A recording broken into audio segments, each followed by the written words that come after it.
जोंहा बिटिआराव गोग्लैयाखै नोंहा आबां जाबांसो बुखिलाबायबाय थादों नों बबेनि बुङाबा जोंहा बेसे टेनसन हा बिटिसिआवबो गोग्लैयासै बिटिआरावबो गोग्लैयासै जोंहा बेसेबां टेनसन नोंलाय मा आबां जाबां बुखिलाबायबाय थायो नों बबेनिखौ बुंग्रोनाय हा नों बहानि बुंग्रो आं सनितपुर डिस्ट्रिक्टनिलै ढेकियाजुलिनि ओमफ्राय माथो प्रब्लेम जाखो नोंहा दा बुंदे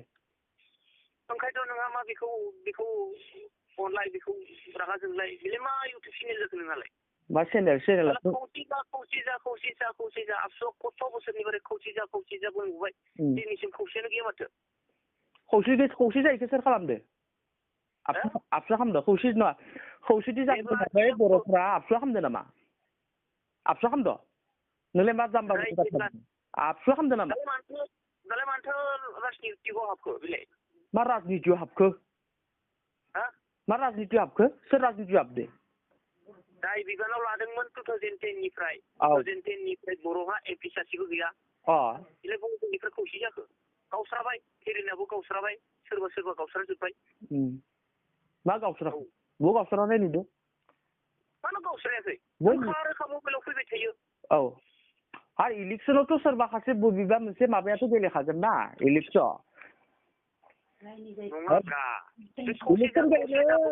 इलेक्सन गेलेनो बैहाबो मोनथाय दङ इलेक्सन गेलेनो हा इलेक्सन आंबो मानिगोन बेखौ मोनथाय दङ होननानै बे मानो डिभाइड आसाम 50-50 गैला बबाव गोमाखो बियो बबाव गोमादो मानो गोमायाखै दिनै थां बबावबा नोङो बबावबा लामा गाथेनो थां नोङो रौतायाव फै बड'लेण्ड नाङा होननानै साइनोबो जेनेबा बे नोंथ' दङ हाग्राबारिसो मानसिलै बाबु हाग्रामानि मानसि नङा जोङो हाग्रामानिबो नङा प्रमदनिबो नङा दा बर्थमानाव जोङो बिटिआराव गोग्लैया जोंनि मानसिया मिथिबाय गोग्लैया बे कमिसन दानो जे नागिरदों बेयाव जे प्रस्ताब लाबाय आसाम बाजेटआव नों नायाखै नामा मेगना दिनैसिम माथो माबा कमिसनारानो गैया बेयाव गोग्लैबावगोन बेयो जोंनि सनितपुर डिस्ट्रिक्टआ मानो दाखो होनबा कमिसनखौ बे खोख्लैनो थाखायथ' दादो दिनै माथो होनबालाय इउपिपिएलआवसो जरदार माथो मा इउपिपिएलआवसो जरदार नों दङ होनबा माबा नोंथ' नांगोलनि सार नों सनितपुरनिथ' जानो हाया खेथियाव मानो जायाब्रा जोंनिया माला बड'लेण्डआव गोग्लैगोन बुंसाय नों माब्ला गोग्लैगोन जों रानथाबना थानांगौ नामा नों जि बे इउटुब चेनेलाव एकदम मिनि सोरखौबा मिनिगोन सोरखौबा रागा जोंगोन बुंबाय थागोन दि नोङो नोंहा मानो खर' सादो मा खर' सानो जों बेफोरखौ नुनानै खर' सायोब्रा सम नै खोनासं आंबो बिटिआरनि बायजोनि मानसि आंबो बिटिआरनि भितरनि मानसि नङा नोंखौ मिथिगौब्रा आं बिटिआरनिसो नोङो होमबालाय आं बिटिआरनि नङा आंलाय मानो बिटिआर नोंखौ मिथियोना आङो मिथियो होमबा मोजांसो दे बिटिआरनि भितरनि बेलाय दाखालिलाय माथो नोंहालाय माथो बिटिआरनि मानसि नङाबा नोंहा माथो बे बिटिआर मोननायाव माथो अमा दाउ जानायाव मानो मोसाबाय थादों नोङो सोर आरो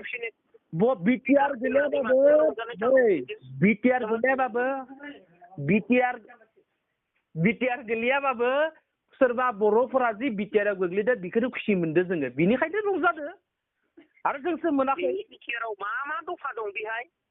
मा दफा दं जेरै बिटिसिआव जेरै दफाया दं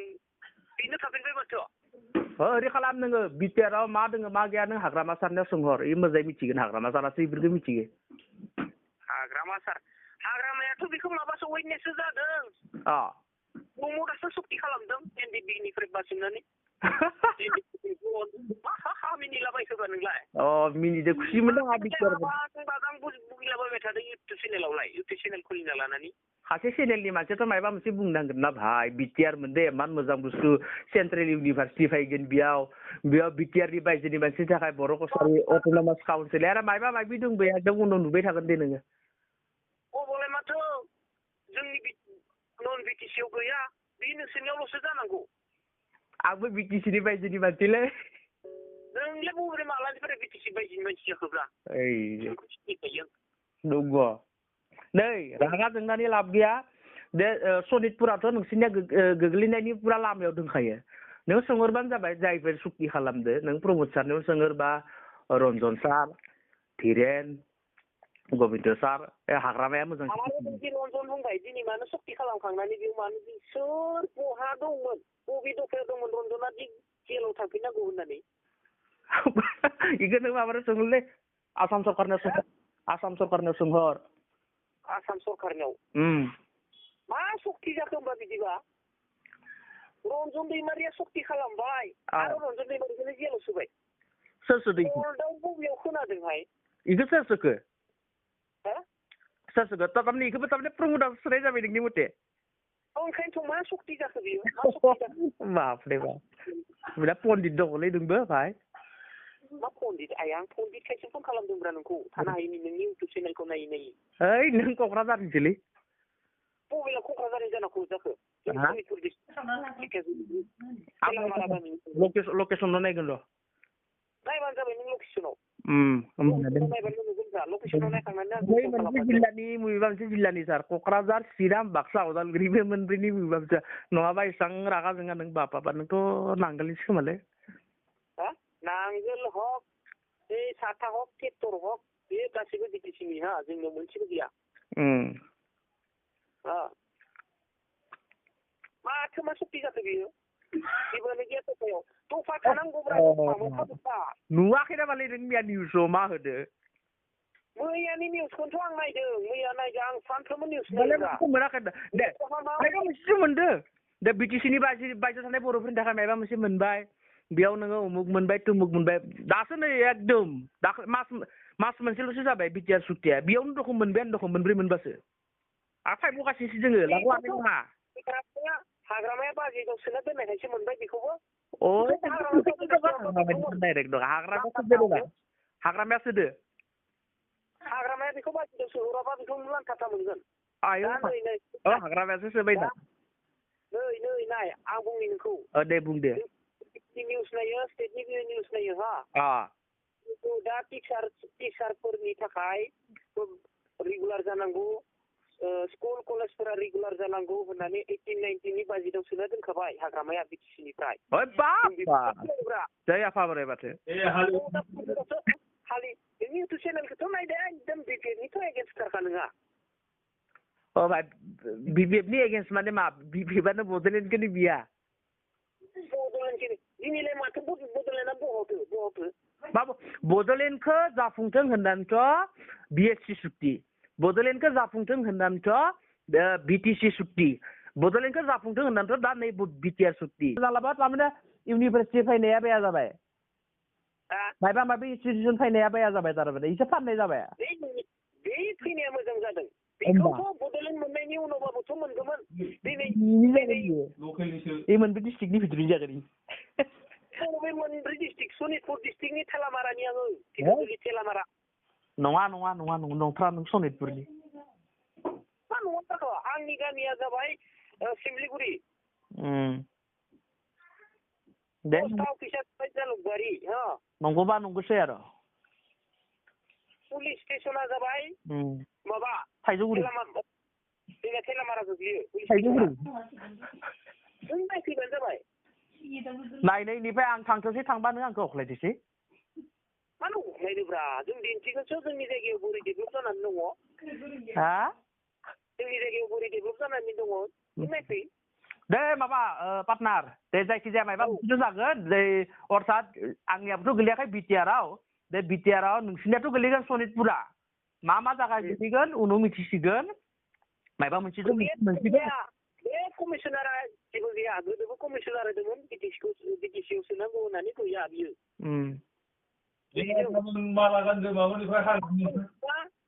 एनडिबि बे सारेन्डार जानायफोरा मा खालामगोन जों दा आबाद मावना जानांगौ हाग्रायाव बे हाथियार दैबायना फैनायफोरा इसोरनि थाखायथ' माबा मोनसे दोनखायो माथो माबा मोनसे मा दं दिनै जेबोआनो गैया सोरबा हाबा जानानै गथ'फोर खांगोन लेखाखौ बोरै फरायहोगोन नों इखौ माथा मारिना एसे मोनखागोन गोबां आर'नाइ होलायनानै मा इउटुब चेनेल बनायो दा आं बुंनांला आरो जेबो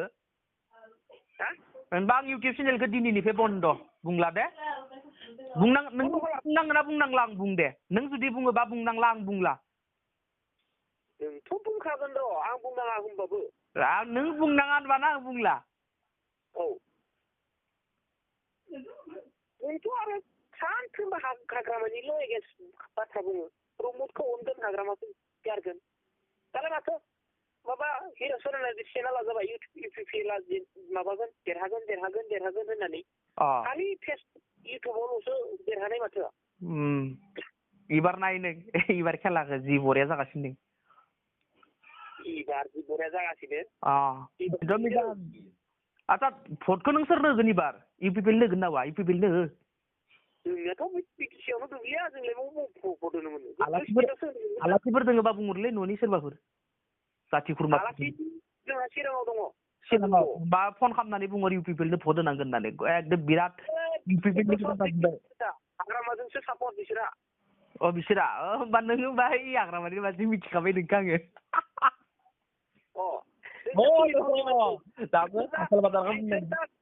सोरजों मोजां मोनदों सोरखौ माबाना दङ बिसोरसो मिथिगौ दा बिसोरथ' हाग्रामाखौ मोजां मोननानै हाग्रामानो भट होगोन दा नोंबोथ' आरो प्रमदखौ मोजां मोना प्रमदनो भट होगोन होमबा नंगौ नोंनियाबो कारेक्ट दिनै दाखालिबो सक्ति जाबाय प्रमदा मानो ओंखारनांगौ जल्दिनो बड'लेण्डनि थाखाय बियो जि बुंदोंमोन उसिरखाव रायजोनि सिगाङाव आं एमसिएलए जाया आं एमएलए जाया एमपि जाया दिनैलाय माथो दिनै मा जाखो दिनै बड'लेण्ड मोनागौ मानि आं एमसिएलए एमपि एमजि एमपि गैया जाया मा बुङामोन बियो दा बड'लेण्डनि सिमाङावनो अर्जिनसिमावनो खोनादों बेयाव खामानि मावगोन बड'लेण्ड मोननाय जाबाय नामा नोंसोरना मा होनदों बिटिआर मोननायखौ बड'लेण्ड मोननाय जाबाय लासै फैगासिनो दोङोब्रा बिएसपि बिटिसि बिटिआर इनिफ्राय एकदम बड'लेण्ड जाहैसिगोन सिन्था खालामनाङा नों माथो नोंसोरनालाय माथो बिटिआर मोननायावनो सेपारेट मोननाय बायदि एकदम रंजादो अमा जादो दाउ जादो अफिससो माथो अफिसाव आं बुंनि नोंथां आंसो नोंखौ फन खालामदोंथ' दे बुं बेथ' दा जों सात्र संगठनसो मोनसे अफिसा आबसु अफिस गोदोनि आबै आबौमोना बनायना गालांनाय आबसु अफिस बेलाय मा राजनितिक अफिस जानांगौ मा अफिस जानांगौ बेयाव मा राजनिति खालामदो आबसु अफिसावलाय मानो खालामाखै इउपिपिएलनि फ्लेक्स नुयो माथो जोंनि थांबालाय आबसु अफिसाव एकदम आबसु अफिसनि आबसुनि एकदम फ्लेगखौ लानानै साला केम्पिं खालामलायबावो दे जायखिजाया फंबाय नों गाज्रि मोननाङा नोङो चिरांनि मानसिफोरखौ बुंहर नोंसानि आलासिफोरखौ इउपिपिएलनो भट हो होननानै देरहाथारगोन एबार नुवाखै नोङो मानसिफोरा बोरै लोब फैदो बर' रायजोफ्रा हाग्रामादो गैलाना जाम्बालाय नों दिनैसिमलाय बर' रायजो आन्थाजोंलाय बोरै राजनितिक जानांगौ गुबुनारिफोर आमसुनिफोर फैनायखौ दङ आमसुनि राजबंशिनि बेंगलिफोरनि थांनाय राभानिफ्राय खरनिया कसारिनिफ्राय दाख्लै माथो थगायजाखो आजमलजों दाख्लैना बेलेग दा बेलेग मा थगायजायामोन दाखालि आजमलालाय मा थगायखो एकदम हिन्दु मुस्लिम भाइ जाबावलायोमोन माथो सब खम सपर्ट मोनबाय नोंसोरा बबाव थांखो दे जायखिजाया नोङो बुंहर चिरांनिफोरखौ एकदम जोंनिया माबायाव गोलैजोबनांगौ ट्रेक्टराव गैया दा जेबो गैया जेबो लाब गैया जेबो दंखायानो गैयाबा बिटिसिआव आवगाय जेरै दंमोन बिदिनोसै बेखौलाय बाजेटआवनो नांना लाबोनो हायो माथो मानोथ' लाबाखै नोंसा आदा हाग्रामायालाय मानो लाबोनो हायाखैमोन नोंसा आदाया आदासो जायो ना मासो जायो नोंसोरसो मिथिलायगौ आरो मानो लाबोनो हायाखैमोन नांनानै लाबोनो हायोबा गैयामोन ना बे दफायाव नोंदो रायलायनायखौलाय आङो सासे ट्रेनाव फैसा बिनाय मानसिजों रायलायबासो बांसिन मोजां जासिगोनलै मा ट्रेनाव रायलायनायलै इउटुब चेनेल खालामोब्रा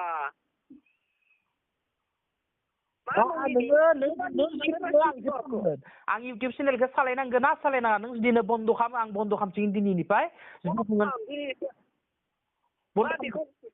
बेखौ देसासिखौ बजबगोन देसासिखौ नागारगोन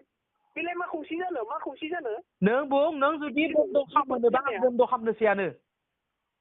एकदम माथो बुङोमोन बर'फोर खौसे जा होननानै लामा दथाफोराव आबसुआ दिनै फंसे बाथ्राखौ मानो बुङाखै आं इउटुब चेनेलखौ बन्द' खालामनांगोन ना खालामनाङा बेखौल' बुंदो दे बे दा हराव रायज्लायगोन मोजाङै खालाम जल्दि खालाम इउटुब चेनेला दे आरो आं मोनसे खोथा बुंनि औ दे दिनै मोनब्रै ग्रुपआ हा मोनसेल' ग्रुपआ आबसुजों थाबाय माथो इउटुबजों सोर ग्रुप ग्रुपआ मानो बिपिएफजों फैखो सोर थांदो सोर थांखो सोर फैखो थाङाखैलै रावबो एनबिबिनि ग्रुपआ सोर थांखो सोर थांखो गबिन्दआ प्रमदजों दाखालि उदालगुरियाव जयनिं जाफैदों बर'फोर खौसे जाहोनाया मा खालामनांगौमोन बिपिएफआव थाबाय बिपिएफआव सिरिना थाबाय बिपिएफआव संबिजिना थाबाय बिपिएफआव नोंबो नुखो नोंलाय थार नुवाखैलै नों ओरैनो बुंलाबाय थादों नों मा ओरैनो बुंलाबाय थादोंलै हा नोंजों रायलायबा बि सावरायग्राया केन्डिडेट जागोन सोरो आबसुआ बि सावरायग्रानो बि सावरायग्राया मानि केन्डिडेट जागोन